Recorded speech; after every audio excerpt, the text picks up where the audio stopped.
Okay, I think we're about ready to start. We have a big handout.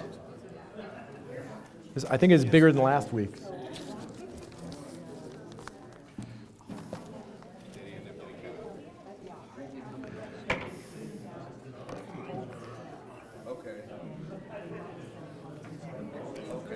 If you have last week's handout, I'll be walking through that very quickly just to review it.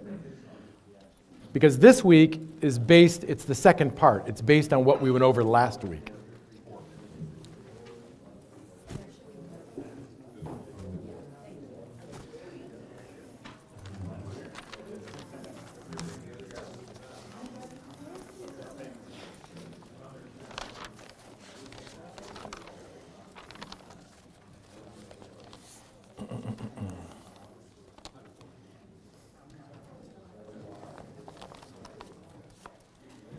How are we doing? Everybody got a copy?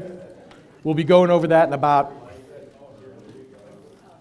There we go. They're coming up. They're coming. In this table. I think we have some at this table also.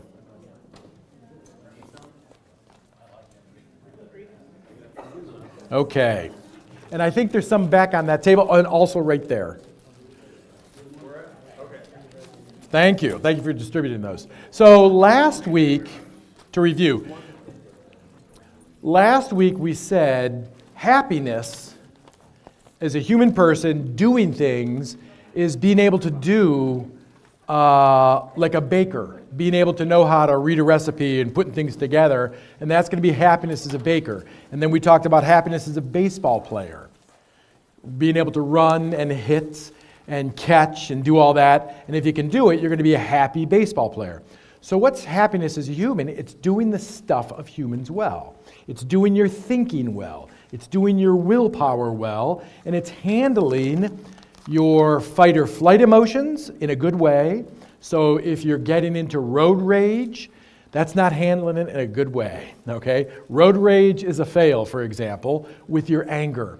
If you are succumbing to chowing down until you burst a few times a week, you probably got to work on your appetite, okay? And temperance will do that. And so the intellect, if you're working at your intellect and you're perfecting it, you're going to have prudence. In your will is relationships with people and things, and that's going to be justice. Tempers the will, directs the will. Your fight or flight emotions is what courage moderates. And your desires, your appetites are tempered by temperance. It's kind of weird. In our country, temperance is only the temperance movement from the 1800s. But it's so much more. We're going to get into that today. Then I went into the ethical systems because it's so important you know why don't we say whatever works. The subjective ethics or relative ethics, where the person themselves, and I could be a group, I could be an individual, a group, a nation, they decide for themselves what's right and wrong. And hopefully you saw the problem with that. That's the ruling ethics of the age.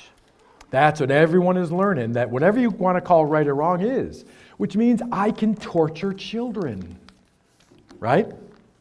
If anything goes, then you can use children as cannon fodder, okay? That's the ultimate litmus test of things not being good. Wrong thinking. If anything goes, then you can use that proportionalism, the proportion of good versus bad. And if we just lynch and kill off one guy and blame the crime on him, then the town won't burn down.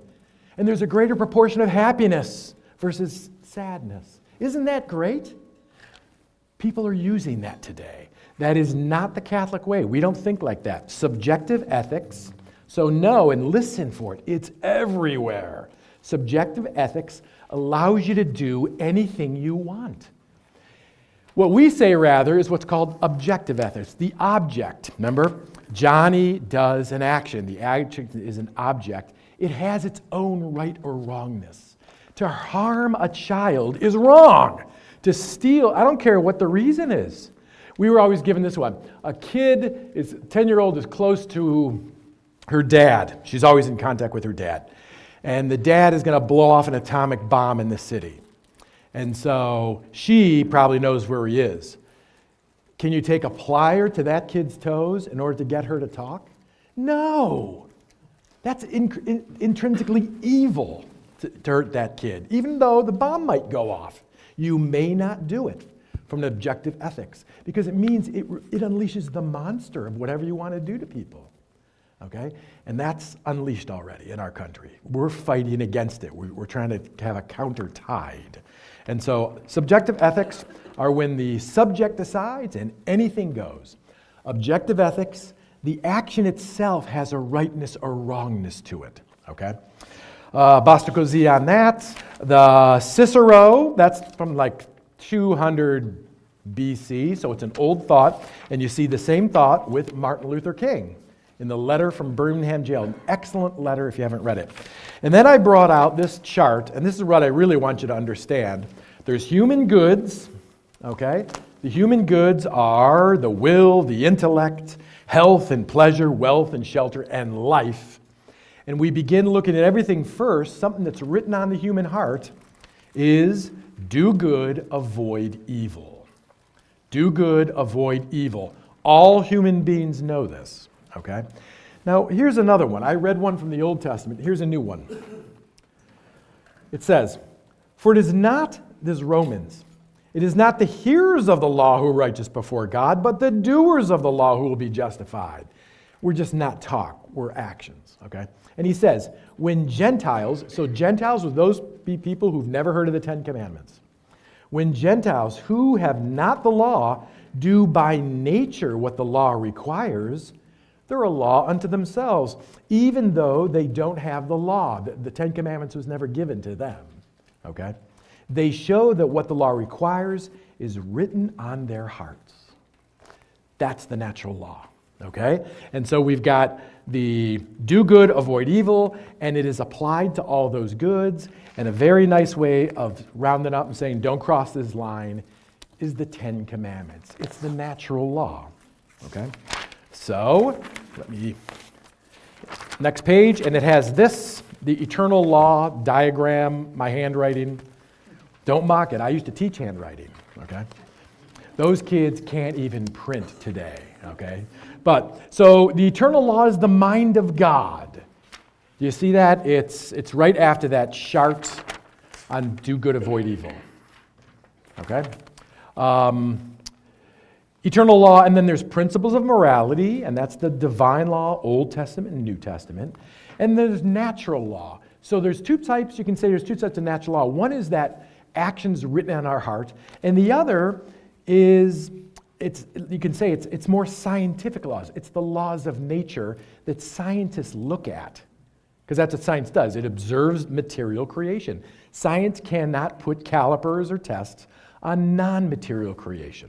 So justice, all these people fighting for justice, you can't put that in a test tube, okay? Love, responsibility, discipline.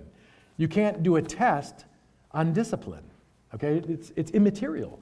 And a strict materialist will say there's nothing there, that's fake.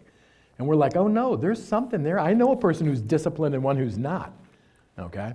So the divine law and natural law is the rational creature's participation in the eternal law. And then you have human positive law, the laws we pass, and then the laws of nations, the laws between different nations. So just to know the terminology if you run into it. Then we had this. This is the Ten Commandments, and these are the serious sins that are enacted by the Ten Commandments. The thing I want you to know is we didn't make this up. We looked at human nature and the good of human nature, and we said, do good, avoid evil when it comes to possessions. What's the evil when it comes to possessions? Don't steal, don't cheat. Seventh commandment. When it comes to life itself, what's the good with life itself? Don't kill, don't murder, don't harm. So the church isn't imposing this. Every human being, that's what this gospel, this thing, they are without excuse. It says over and over and over.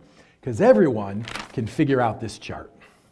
They can take those human goods and they can come up with their own chart. Every human person is accountable. The atheist mafia hitman. I saw a crime show, fake, but the atheist mafia hitman was a nasty guy, okay, until the hero got him. He is accountable because he could figure this out, okay? That's what we're saying. Everyone's accountable for how they live their moral life, okay? So that's what that's about. We'll get back to this later. And then you got these articles, the 10 Commandments, a concise summary for high school students. I gave it to you because you might know a high school student and they should read that. But it's a nice summary also. I liked it. Moving along, there is the benevolence behind the moral law. Because if you're doing evil, you're causing misery for yourself and others. And it may affect you after you're dead. But you're causing misery. You just can't do things that are against the do good, avoid evil. You just can't trip on that and not expect to cause misery in the world. Think of all the people that are, when it comes to possessions, they're pursuing them and they'll crush anyone to get them. Think of the misery they're causing in the world. Okay? I don't know the specifics of the Ukraine-Russian war, but it sure does sound like it was a land grab. Okay? In my uneducated view, it looks like a land grab. Hunger for land, and that's it. And all the misery, cities evaporated. It's just amazing because you want some land. Wow. Okay? So there's that. And then I want to get into this various images of the moral law. It's a tight little paragraph. It's my handwriting again. If you are into handwriting analysis, don't you dare. Okay? Like whoever wrote this is a psycho. No. So what are some images of the moral law? Okay? First, the owner's manual for human life. That's the moral law. That's the natural law. It's the owner's manual. It's how it runs well. It's not the part of an owner's manual like a car that describes the parts. It's how it runs well.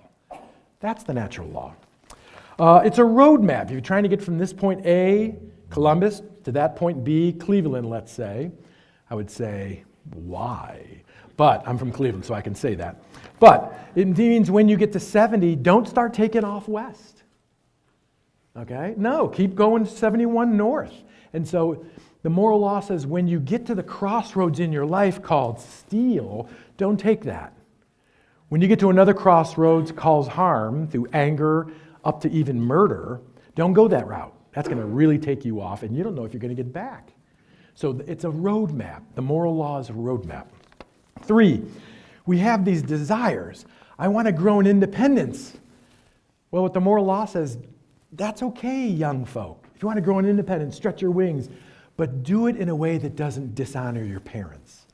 Honor your father and mother. Okay? I want to protect myself. I want to do that. I want to protect that which I love. Wonderful. But don't go way beyond the law of protection and take someone's life, especially for mere possessions that are going to fall away. Okay? The next is there's a covenant, and every covenant has terms of things you should do and not do, and a sacrifice. And so we have a new covenant in Jesus, and there are terms to the covenant of things we should do, charity. If you sin, get forgiveness on that thing. Try to help others come into the faith. And there's things you shouldn't do, sin and vice. Okay, we're going to get into that a little more. So the moral law is terms of the covenant, of how you're supposed to live your part of the covenant. Lastly, I like this one, God has standards for friendship. If I came in here and I said, this is my good friend, bring in a guy, he'd be like 6'8", by 5 feet, and say, this is Sven, he sells meth to fifth graders. That's silly. You would say, how can he be your friend? Don't you have standards for your friendship? How can you let a guy who sells meth to fifth graders be in the circle of your friend, Blau?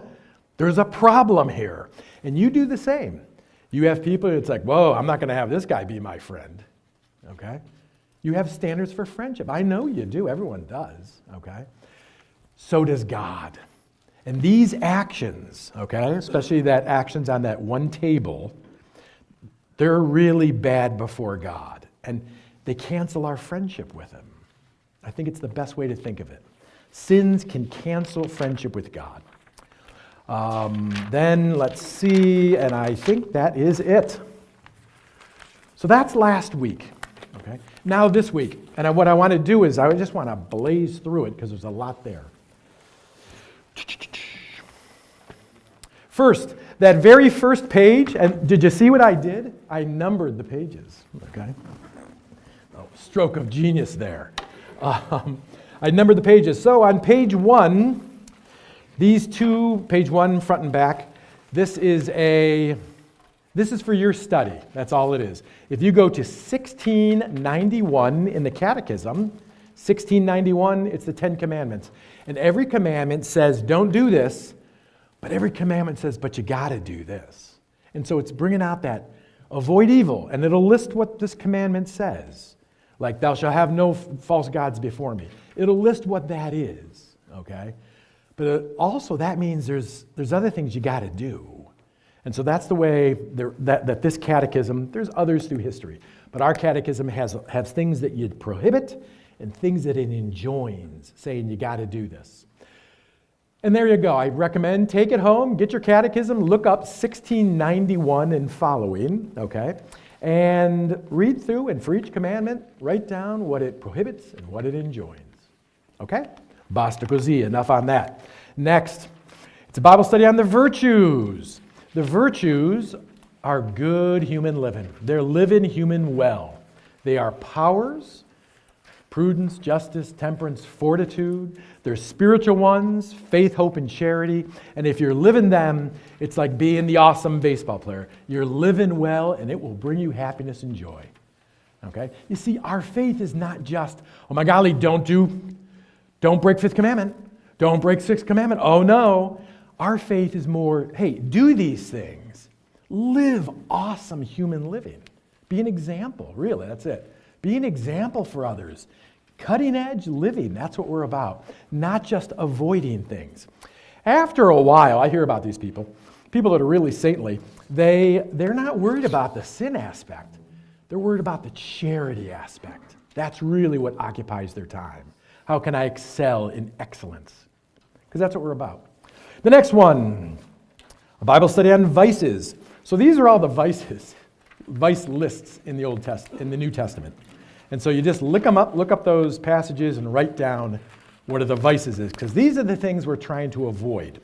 And if you find you're enacting some of them, then there's work to do. Now the problem is, have you ever met somebody and they're a nice guy, they're a great guy, but he's just condescending as can be. They're just prideful and arrogant, and you like them, but they have that prideful side, and well, they got to get that together, okay? That's part of what they need to get together. A lot of people don't even know. If you know which one of the vices you're battling, okay? And generally, we're not battling all of them. There's a couple of them, okay? And then there's one big one called your predominant fault. That's where the spiritual battle is. The demonic wants you to live in that sin. Grace wants you to get out of it, okay? And sometimes it's hard work, okay?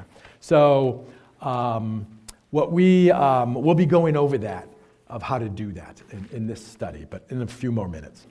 Next, page 7. Look at the benefit of having page numbers. So each one of the virtues are a super virtue. Prudence, justice, temperance, fortitude are a super virtue, which means they have other little virtues underneath them. So let's look at the right under fortitude.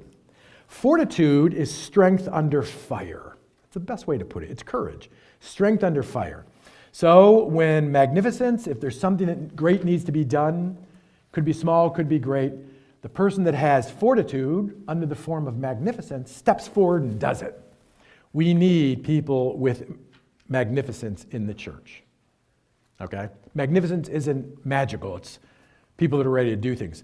Magnanimity. I'm talking about magnanimity. Great soul. Magna, like summa cum magna. Great, and animus, your soul. Great soul. That's a person who wants to do great things. We need volunteers in the church like that. People striving for excellence and to do great things. Now, if you want to do great things and you have cash, this virtue, magnificence, it comes from fatre, magna, facere, to do. So great doing, it's people with means that want to use their means to do something great, like build a school, build a hospital, help an orphanage in those countries that have orphanages. That's magnificence. It's people with means that use their means for great. Now, Aquinas came up with this. This is a little side note, because Aquinas said people that are rich are not intrinsically evil. Remember, in the New Testament, Old Testament, if you were rich, if you had means, that's what I'll call it. If you had means, if you had a big bank account, you must have got it through evil. Okay? And Aquinas says, oh no, that's not the case at all. The rich have their own virtue. And they've got to ask themselves periodically, why aren't they doing it? Magnificence. Magnificence is the virtue for the wealthy, to do great things with their money, not just buy the double-digit million house on the hillside, but to do more than that for the good of others, for the common good. Okay? So, fortitude, patience is when you don't allow what's in you to blow up at others. It's what happens when people are cutting you off in traffic, and in the morning they're nuts. I had one guy, I was walking across the street, and this I'm watching. See my language? I'm watching it. This blankety blank blew through that red light, and he was right there. I had my cane. I could have punched his side, but I think he'd shoot me. So patience is keeping under what shouldn't blow up. Okay? Perseverance, the best image is you're running a race and you've got to do it through a briar patch, a bunch of prickers. Doesn't matter what comes at you, you're just going to keep on your course. You see the difference of those two? They all fall under fortitude. When you get to prudence, that's how you make a good decision. A person who's prudent is smart in the head. Maybe not book smarts, but life smarts, okay? And so you use this when you came here tonight. You came up to I'm sure you took a one left turn, and when you came up to the left turn, you knew what you were doing. You understood what you were doing. And because you listened to your teacher, memory and docility, you took your time, you surveyed it quickly, circumspection. You were cautious because you knew what would happen if you just put your car out there. That crazy dude who likes to blow red lights, he missed me, but he might get you, okay? And then you know the mechanics of taking a left turn, hitting the gas, hitting the brake, watching the centrifugal force thing, you know? And so you use prudence in taking a left turn to get here. And that's why you're here. You did a left turn well. Well, that's prudence. That's a virtue. It's one of those super virtues. Justice has all of these. You can look at religion halfway down is reverence towards the Almighty. Whether you call him our Lord Jesus Christ, the three persons of the Trinity, whether you call him your higher power, some groups do that, AA does that, but they acknowledge there's something greater than us. In the atheist world, the top dog politician is as God to the country. You see what a mess they've made of things? What we believe, and it's just a partial help, is to realize, oh no, you are not the final dog, okay? God will hold you to what you do. It's the benefit of religion in society. But that's rejected in our culture currently, okay? And all of that, okay? So I recommend it. Temperance, that's your desires. And this is how in different situations you're tempered in your desires. Next, number 8. So this is just a nifty little chart, okay? I'm going to give it to you. You ever hear of virtues in the middle? Well, this is where it comes from. In the sphere of action called fear and confidence, the middle is courage. Now, if you have too much, like that guy who jumped in to hug a shark, remember him? The kid down in Florida, 15, 20 years old, he was jumping in the water with sharks to hug them. Now, you can do that with a whale shark, but most of the others will invite you over for dinner, okay? So that's rashness. That's not courage, that's rashness. If you run away, if you're told, take that machine gun nest and you run in the opposite direction, that's the story of the red badge of courage, okay? Stephen, Crane, red badge of courage, Civil War, the guy was told attack, he went in the opposite direction. That would be cowardice, okay?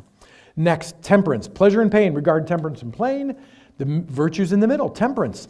If you go to excess, that's licentiousness. If you go in the other direction, you don't feel anything, that's insensibility. And that's not the virtue either, okay? And you could go down through all of these, and hopefully you see virtues in the middle. It's not an excess, it's not a deficiency. Yes? We don't have a chart on page 8. Oh, is this? Oh, you know what? I'm going from the second half. You're right, you don't have that. So number 7, if you want that, come up with your phones. That's why I didn't put it in. I didn't think it was that interesting. But come up with your phones and take a picture of it, because look, it's got a 7 and the next one's 8, okay? I'm glad you said that. I could have gone on and looked like a crazy person the whole night. Okay, number 8, because there is a little bit of craziness in there. We're going to see it right now. The Catholic Gentleman is a great website, and this series by Sam Guzman, The Cardinal Virtues, he's going to explain the cardinal virtues: prudence, justice, temperance, fortitude. So I recommend read that. That's all we're going to do tonight. Okay. Next, if we go to page 13, no, page 14.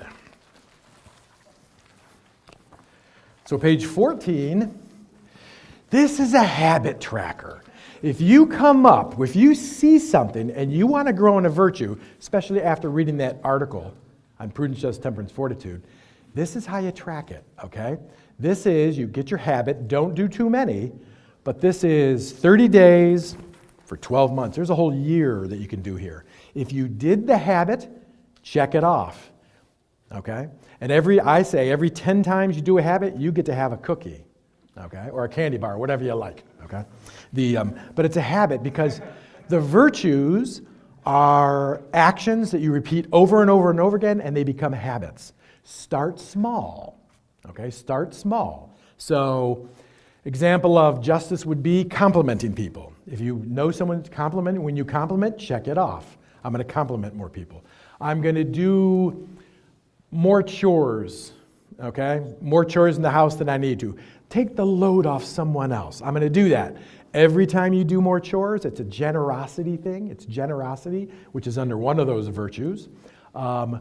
Check it off, okay? Find out which virtue, give it a few months, because each one of these lines is a month, and work on it. I recommend finding something small, easy to do, keep doing it, and you'll see yourself growing in these, and you'll see the joy it is doing good things, okay? So 14. If you want more, look up Habit Tracker on the internet, and you'll go where I got this, and they'll explain how to use it. Next, number 15. Here's a reading list. Okay? So, in the first section, I don't know why this is a couple of years old. I'm not sure why I numbered them and then stopped. Okay? But, number 3, Alistair McIntyre has a book called After Virtue. And now what that's saying is, since we don't stress virtues anymore, we stress obedience, and that's it, and go with your emotions. That's what's stressed. When you get rid of virtue, what are you left with? And he says there's something called men without chests. You ever hear that from C.S. Lewis? C.S. Lewis, great Christian out of England. And he said there's something called men without chests. It's where we expect our young to do something. And he saw this in World War II. We expected them to be courageous, to be professionals, to be awesome in everything they do. But we never trained them in that. So you've got this expectation, but there's nothing inside.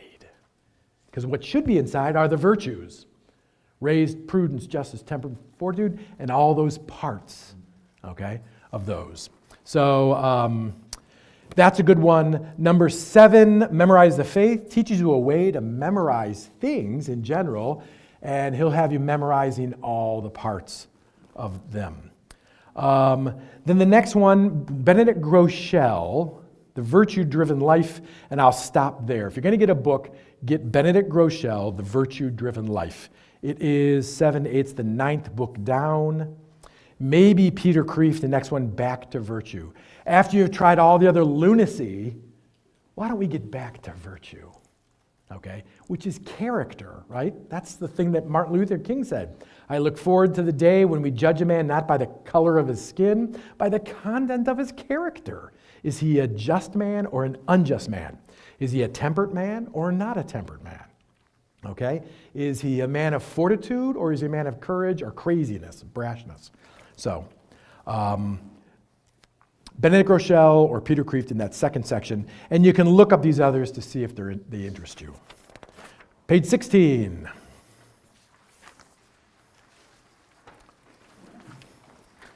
'16 and 17 are actually two sides of one talk. And what I want to do today is, and if I do it, it'll be awesome. I want you to walk out of here having memorized the 7 deadly sins. Okay? And to do that, I had to come up with a scenario, and this is it. So you're in your car. Remind you, you're in your car, you're driving. And in the driver's seat, there's a mirror, a rear view mirror, right? And you're looking at yourself. Probably a little too much. You're looking at yourself through the rear view mirror. And then there's that window right there to your left, and you're looking at other people, and you're looking what they got. Over to the right from where you're seated, there's a glove compartment box, and it's money and jewels is coming out of it, because it's where you keep your ill-gotten gains, okay? The things you've ripped off, you keep it in the glove box.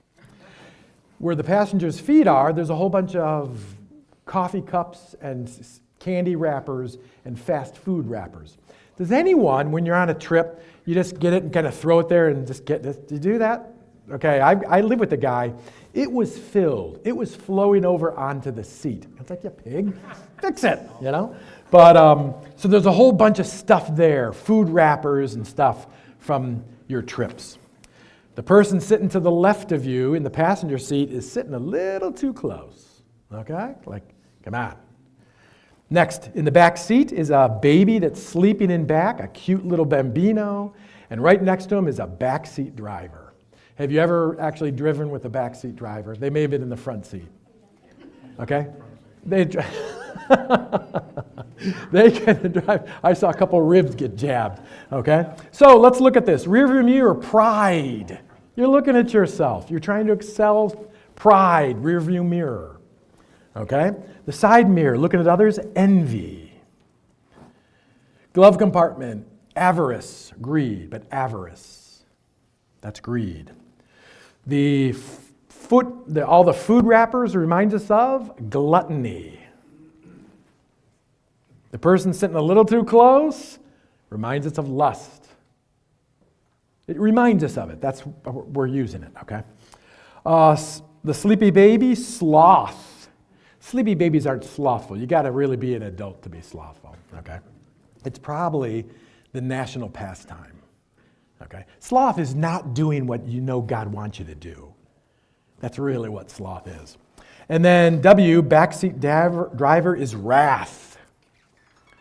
So pride, envy, avarice, gluttony, lust, sloth, wrath.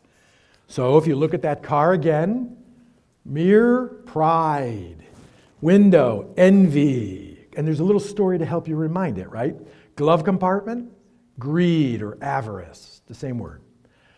Food stuff near the feet, gluttony.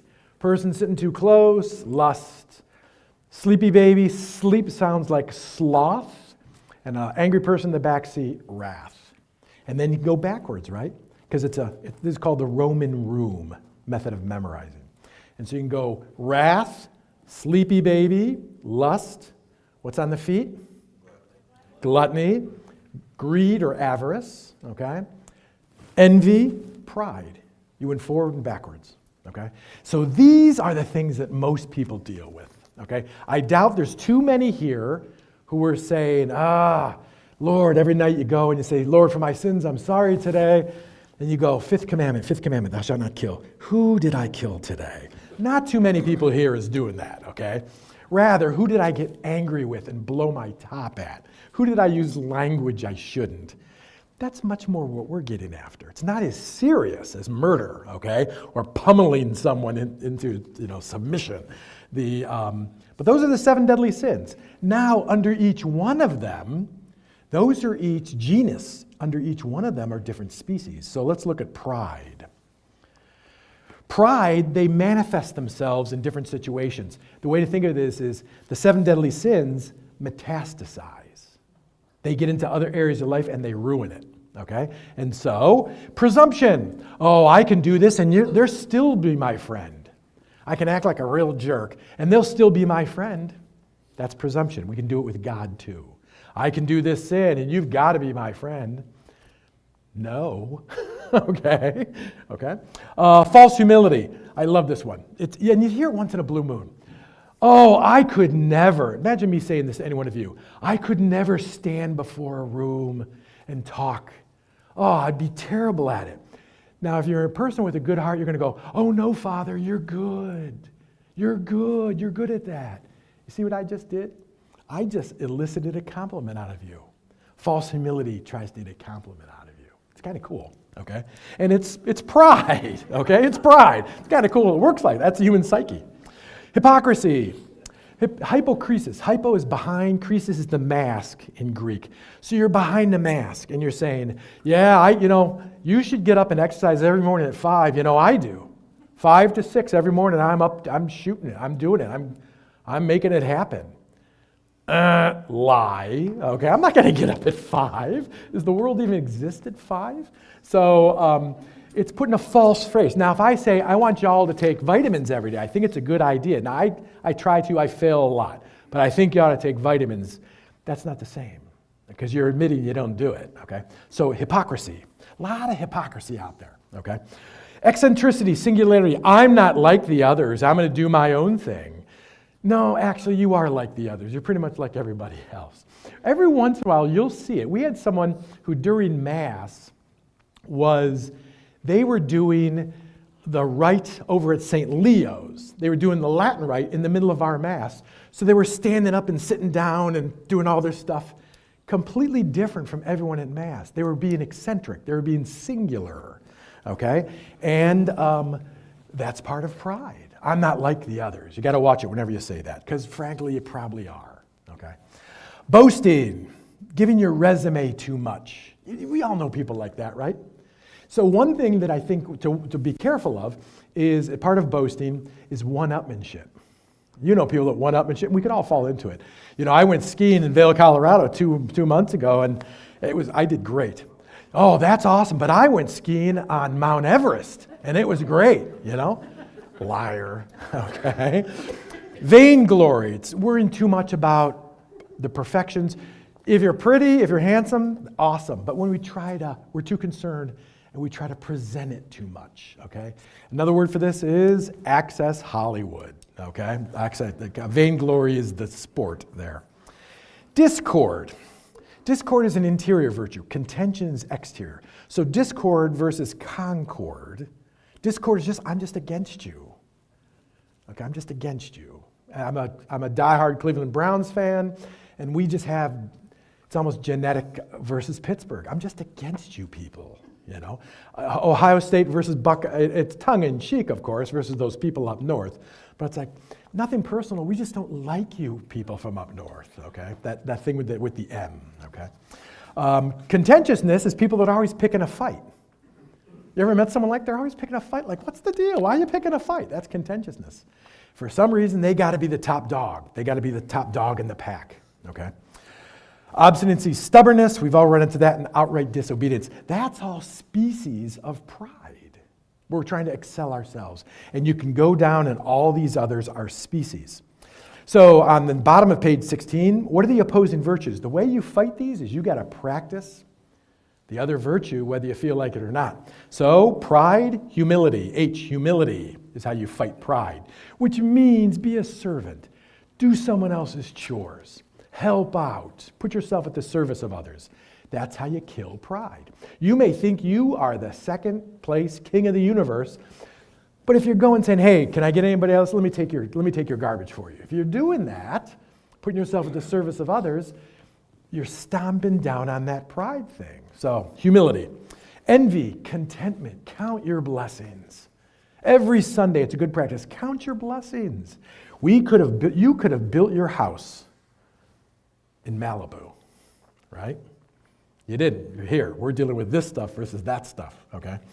The contentment, count your blessings. Sloth, Diligence, and I recommend to-do lists. Another you want to fight sloth if you're having a tough time going, get a to-do list and get addicted to checking off boxes on your to-do list, okay?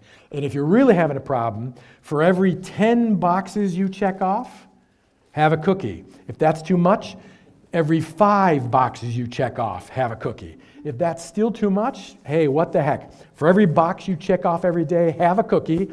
Do that for about 2 months. Now you're going to weigh like 20 pounds more, but you don't care because you're working on diligence, okay? Lust, chastity, okay? For lust, chastity. So what it says is, I will never think of another person. So this is where we get, thou shalt not covet thy neighbor's wife, and thou shalt not commit adultery. One is exterior actions. The interior, that's like the covet thing. So that's why the Catholic Church breaks those versus, if you don't have any idols, then you're not going to have any gods before him.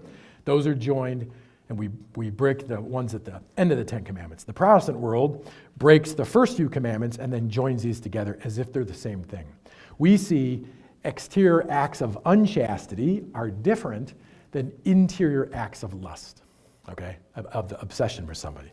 So for chastity or purity of heart, don't think or act towards someone as if they're an object for our pleasure. Don't treat people like things. That's what this is going after. Wrath, what's this? Wrath, and it would be, what's the opposite of I think it's friendship. Offering friendship versus wrath. Seeing that you have something in common with that person that's getting you angry. And fortitude. Being strong. Wrath wants to get you acting and saying. And you got to say, I'm not going to fall for it. I'm not going to do it. So I'd say friendship and fortitude. For gluttony, it would be, someone else made these up. I'm trying to think what would they do with gluttony. It'd be sacrifice, self-sacrifice, and fasting. Sacrifice and fasting. And for avarice, generosity. Being generous. So if you find yourself being greedy, start looking to give some things away. Okay? It doesn't matter anything, because greed doesn't want to give away anything. So if you give away things, you'll start getting the joy from that. So greed, generosity. Next, page 17. This is just a bunch of lists that you can memorize. I recommend them. The left-hand column. The right-hand column are the 4 cardinal virtues, and these are the things we're trying to grow in. So if you find one of these that you don't have, then maybe, or you find a general area like prudence, temperance, justice, fortitude that you think you need to grow in, try to grow in one of these minor virtues, and you'll grow into the bigger one. That's the secret behind these. If you work at foresight, thinking what might happen if I do this, planning out for the future, that's foresight. If you do that, you're going to find yourself growing in prudence. Okay? So that's the way that works. Next, page 18. This is, do any of you in your work, do you have people that you can delegate to? Anyone here have people at your work? A bunch of you.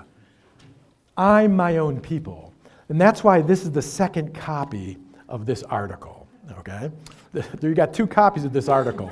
It is a good article, but it's not twice as good. So I recommend if you want, you can rip this out and give it to somebody. How about that? Next page through it. And I am up to page 24. You can rip this, you can tear that out when you get home and give it to somebody. This is Janet Smith. Now, Janet Smith is great. And one of the biggest problems people are going to have is they're going to think sexual ethics. And what we're doing is we're looking at life. Remember, life is foundational. And human sexuality is so formative of the human person that if you do it wrong, if you don't avoid evil, it always causes problems. It always causes problems if that action, if that gift is not treated well. And so Janet Smith is one of the premier lecturers. She's an ethicist in this area. And so I recommend this article. I recommend looking at it. Remember, it's do good, avoid evil, especially in this area. Because as you know, there can be great evil done in this area. But it's also an awesome gift. And there can be great good done in this area. Okay? So let's move along. You can do that. Huh.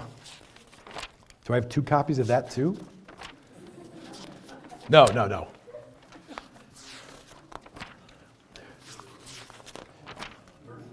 I might have 2 copies of that. You'll have to. You definitely have the whole article, at least. And last, this is the capital sins vice chart and where they come from, okay? And this one with capital sins and vices chart, okay? So, again, let's look at so you know how this works. Vainglory, one tries to manifest one's own glory. How handsome or beautiful you are, that's generally the way it goes. You can look at the Latin verbs. So directly, vainglory, you see it in boasting, in singularity, in hypocrisy and presumption. That's directly promoting yourself. But there's indirectly, these are subtler. And so in your intellect, you're going to be stubborn. In your will, you're going to be against you. You're choosing to be against someone. In your conversation, in your discourse, that's contentiousness. In speech, fighting against someone. And in your deeds, you're just going to be disobedient, especially towards superiors. And that's vainglory. You see how it manifests itself in so many different ways? Let's go down to envy. Third one down. In disposition, envy always leads to hatred. Now, if you look at someone and you see someone with a full thing of hair, and you're like, oh my golly, I wish I had a hair like that. Not yours, maybe yours, okay? I wish I had. That's a jealousy thing. Envy says, oh, I wish I had that, and since I don't, I hate. I hate you because you got it, or you hate the thing. I hate hair, and I hate long hair, or you hate yourself. I'm such a terrible person because I don't have that. Envy is an American pastime right now. That hate of other, of the thing, or of self is rampant in our country, okay? The way you fight it is diligence, prudence, greater love, is contentment, count your blessings, and trust in God's blessings for the future. Your day is coming, okay? And the thing you want, it may be sparkled with jewels, or get this, it may be sparkled with galaxies, okay? What God wants for you, He may give it to you, but He's going to take galaxies and give it to you when you see Him face to face. So your day is coming. You can guarantee it. It may be in this world. It may be in the next. In the next, it's going to have suns and nebula and whole galaxies making it look beautiful. Okay? So don't get into envy because your day is coming. You're going to have it. So what is it? In speech, in disposition, it's hatred of others, the object or self. In speech, it's speaking evil. It's gossip. It's calumny and slander. It's detraction, that whispering about someone. Okay? Calumny, slander is telling things about them. Detraction is when we tell something that's true, but other people have no need to know about it. Hey, let me tell you about Sam Smith. You know what? He robbed a bank yesterday. You have no reason to know that Sam robbed a bank. That's detraction. There's only one reason to bring him down. You're trying to scapegoat him and bring him down to make you seem like you're higher. That's envy. Envy's like the little brother to pride. Okay? So, next, wrath. Just to do this, remember? Pride, envy, greed, gluttony, lust, wrath, sloth. Remember that story? Right here. Okay. Wrath. That's the guy in the back seat. In your intellect, I love this. Aquinas called it's a swelling of mind. Do you ever have this? Where you're just plotting revenge scenarios against the dog. Not your actual dog, against that person. You're just plotting revenge scenarios. Oh, I wish I'd said this. Oh, I would do this, you know. If you're doing that, you're working on wrath. Just to let you know. Speech, it's contumely. Contumely is where it's what Hitler did towards the Jews, contumely. It's baiting. It's trying to get other people to hate them like you hate them. That's what contumely is. Okay? It's clamor or tantrum. He calls it indignation. It's probably resentment. If you're holding on to long-term resentments, remember the one who did you wrong, Again, they're off skiing in Vail, Colorado. They're having a great time. They don't remember when they did wrong to you. So why are we letting it chew on us? They don't remember it. It's a poison. Resentment's a poison.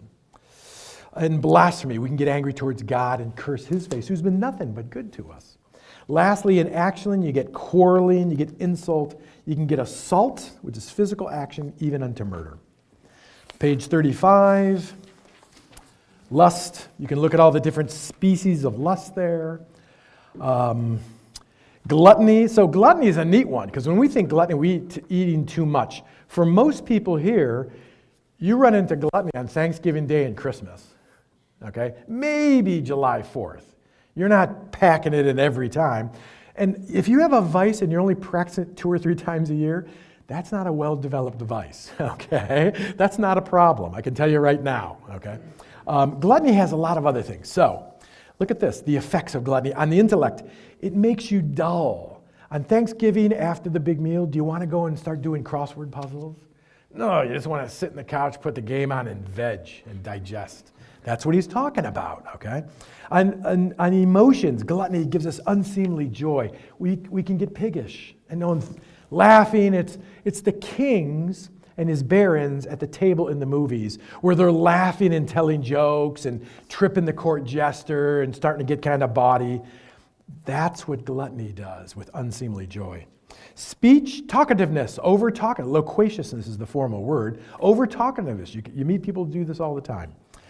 An action, scurrility, which just means scurrility is like it sounds. It's a person who is, they're like a weasel, okay? They're just like plotting at you. They're under. It looks like they're underhanded. It looks like they're plotting. They have mousy eyes. Okay, scurrility he called it. And then genital body is uncleanness. Okay, so Aquinas saw 6 ways to commit gluttony. One is eating too soon. Remember, this is a guy who lived in a monastery, so you can get a kick out of it. Okay, eating too expensively. Okay, going out, friend, just gonna have a nice lunch, and you walk away having to pay a $2,000 bill. Okay. Eating too much, that's most of what we think of as gluttony. Eating too eagerly. So it's a captain in Gilligan's Island. Oh boy, oh boy, oh boy. He's chewing it in, right? Okay. Eating too daintily. I was out with a guy, the steak came, he asked for medium rare. It was medium rare plus 1 degree towards medium. Okay. And he goes, I asked for medium rare, turn this back in. I want to go, I'll take the steak. I wanted to do that, okay? It was a business meeting, okay? I couldn't do it.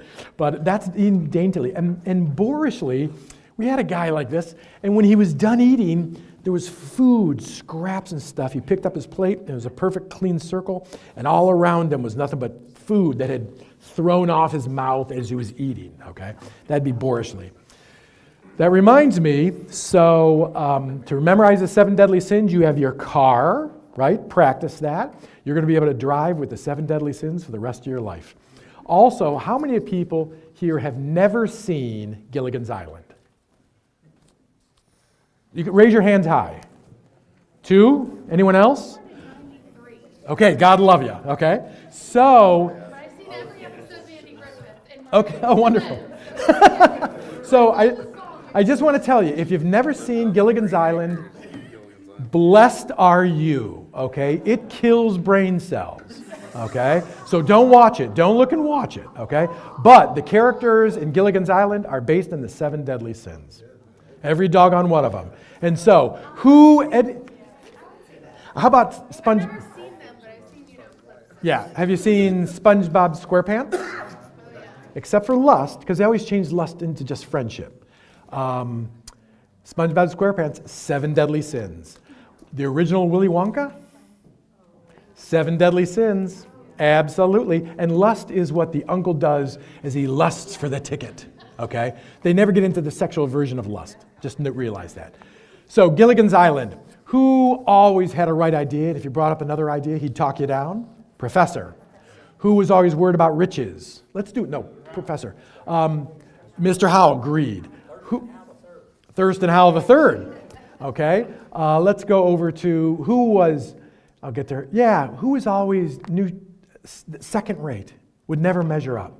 Mary Ann, she'd never married your app to Ginger, right? Who was greed? Mr. Howell. Who was sloth? Always sitting around with a drink with an umbrella in it. Mrs. Howell, Lovey, okay? Who was frankly lust incarnate? Ginger. It ruined her career. That actress, it ruined her career. Who was anger all the time? The captain. And who was always eating too much? This is interesting. The captain. Okay, he was always eating too much also. Okay, so what's Gilligan? Because there's 6 characters so far, but 7 vices. Gilligan, what color did he always wear? And who stopped every effort to get away from those vicious people? Gilligan. Gilligan stopped every effort to get off the island. Okay, it looked like a mistake. He wanted them to live in that vicious society. Gilligan is the devil. Isn't that great? If you don't buy it, that's okay. Gilligan could be gluttony if you want him to, okay? Isn't that awesome? Okay, so SpongeBob SquarePants and the original Willy Wonka are also based on the 7 deadly sins. Now, the 20th anniversary of Gilligan's Island, they said, our characters were all based on the 7 deadly sins. So it's an easy way to memorize it. But in watching the show, it kills brain cells, right? Okay. So, and there you go. You can look at all the rest. And that is it. I want to do one more. So you've got the 7 deadly sins. You've got the virtues, prudence, justice, temperance, fortitude. We also have the virtues, the 3 theological virtues that come with baptism and the sacraments, faith, hope, and charity. But I also want to do 10 commandments, okay? I want to see if we can walk out of here having memorized. You got the 7 deadlies. When you get in your car, practice.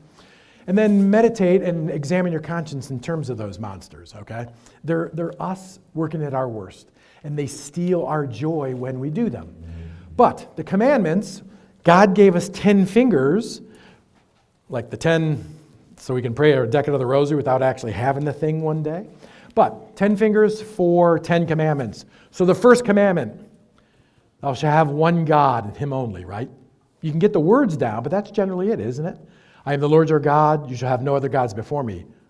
One God, first commandment. Isn't that cool? Second commandment, looks like a V in the word vain. Thou shalt not take the name of the Lord your God in vain.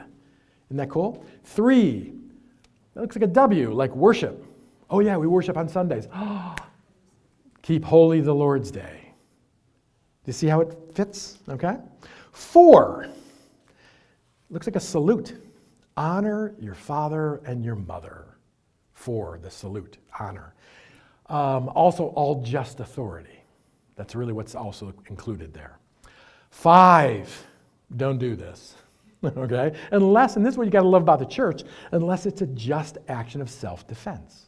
That's where you have just war theory and all that. We believe in self-defense and defense of your vocation and family. So 5, don't do that if you don't have to. Okay? Thou shalt not kill. 6, this is the tough one. 6, that's the thou shalt not commit adultery. Okay? So these people are not your spouse. This is kind of like an Irish one. This is your spouse. These are not. You keep a good distance. Okay? So 6, thou shalt not commit adultery. These people over there, they're not your spouse. You have only one spouse. There you go. 7, don't do that. Thou shalt not steal, right? 7, thou shalt not steal. Get it? Okay? Isn't that cool? Don't rob people. Okay? 8, now 8's got 2 different ones. The Nashville Dominican Sisters, who wear the habit better than I do, okay? They're holy women, okay? There's probably 300 of them, average age 28. Yeah, just amazing. Down in Nashville, Tennessee. If you ever go near Nashville, Tennessee, give me a call, and I'll let you know where to go. You drop my name, they'll give you a tour, okay? That's really amazing. But for 8, you got this, and they go like this. Tell no lies. Thou shalt not bear false witness. Okay? That's what they do.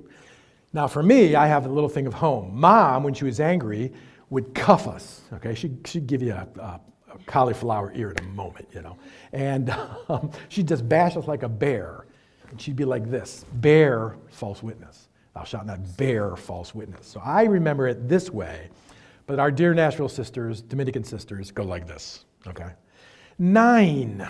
Okay, that's 9. Thou shalt not Covet thy neighbor's wife.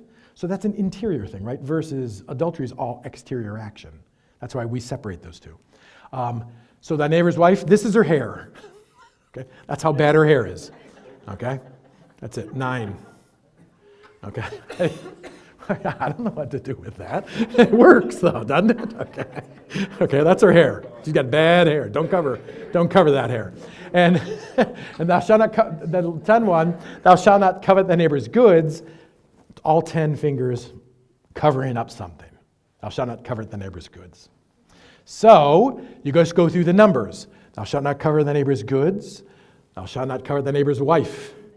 8, thou shalt not bear false witness. 7, don't go like this. Go like this. Thou shalt not steal. 6, this one's your spouse. These aren't. Come on, admit it. 5, don't do this. Okay? Thou shalt not kill. 4, the salute. Thou honor your father and your mother. 3, looks like a W like in worship. Oh, honor the Lord's Day, Sunday. 2, looks like the letter V for vain. Thou shalt not take the name of the Lord your God in vain. Number 1, I am the Lord your God. You shall have no other gods before me. So, by using your fingers, now the reason I recommend this, I actually recommend working on it, teach it. Like, let me show you to the little 5-year-old. And it's not as humorous as this, is the little monster who shot up Uvalde, remember that? He never heard of thou shalt not kill, okay? Because in our culture, that is religion. Oh, now you know it's not religion, it's natural law, right? Anyone can come up with that. It's life, do good, avoid evil. How do I avoid evil when it comes to life? Don't kill. Okay? So anyone with a brain can figure that out. But he never heard it because he was raised in foster care of the state of Texas, and they're not allowed to talk religion in foster care. So he would have never heard in foster care. And he went to only secular schools, and he was a troublemaker, but he only went to secular schools, and so he would never heard it there. That's religion, oh my golly. Okay? And so he never heard thou shalt not kill. Where are you going to teach that? You don't teach anyone. If you kill, you're going to go to jail. We don't teach that, thou shalt not kill, or any of the other 10 commandments. They never learned them. So there's a whole generation or 2 or 3 or 4.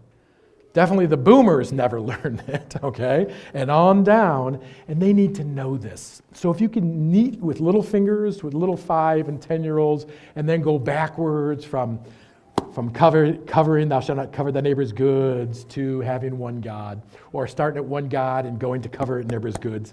If you can do that, it gets that knowledge of the moral law, the natural law. That's pre-church. The church didn't make this up. Pagan philosophers made this up. They came up and they saw it. All these human goods, and you apply do good, avoid evil to.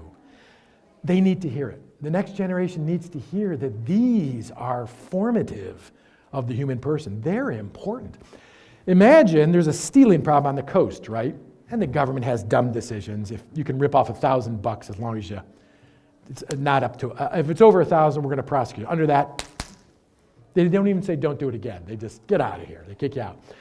Thou shalt not steal. I went up in Walmart, the super Walmart, I forget, so maybe by Easton. And I walked through and I said, if I walked out with all this, $95 worth of stuff, you can't touch me, can you? And they said, no. She admitted it. Okay, they're not supposed to do that. Okay? And I said, yeah, but I would have to answer to it. And she goes, amen. I'm like, ooh, good. But I was in civvy. She didn't know I was a priest. But we didn't get the credit, sorry. But yeah, she probably thought I was a Methodist, you know. But I was like, oh. But yeah, we need to teach it, and that's why we teach it. Now you know it. The 10 Commandments, you can go forward and backwards. My brother learned this, and he made it into a bet, okay? He was in a bar. He's a pool player. He's in a bar. He was doing well, but he said, I bet you I can do the 10 Commandments forward and backwards. No way! They all, they'd already been well into the liquids. And, no, you can't, no way. And he did it forward and backwards. And in his mind, he never did this stuff, okay? But in his mind, he was just like this, and he just went through them, and he said, now let's do it backwards. Number 10. In his mind, he's going like this, and 9, he's going like this, in his mind. Imagine it. And they were like, wow, ooh, dude, you must want to be a priest. That's what they asked him. Do you want to be a priest? He goes, no, my brother is. Get out of here. Okay. So that is it, okay?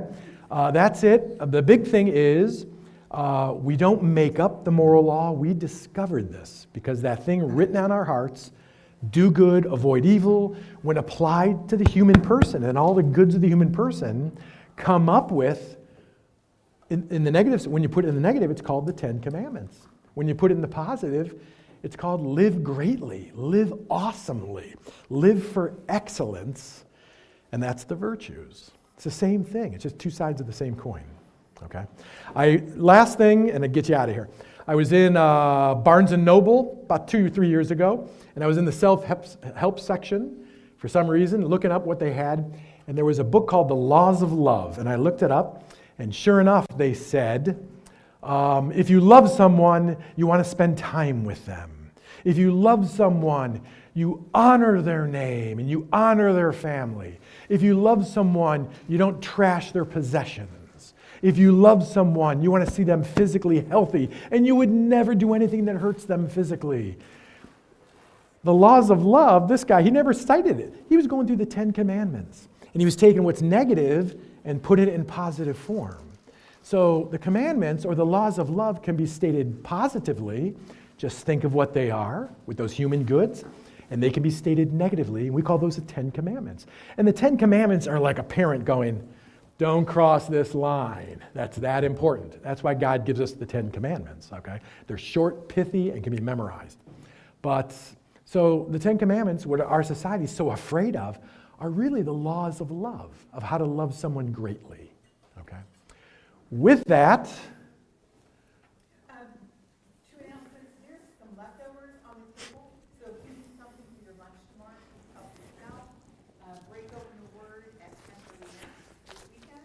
and so I was going to put this up. Wrapping together a couple talks. And so God says you must be perfect as your heavenly Father is perfect. Okay? That means keeping those commandments. That means living the virtues that you've just seen. That means in avoiding sin and the vices. You got to avoid those things. That means in living charity and your vocation. And this, in spite of the fact that human nature is fallen, our thinking, our willpower, our emotions do what they want, it's tough to grow in virtue, and our enemies are the world, the flesh, and the devil, and they're real.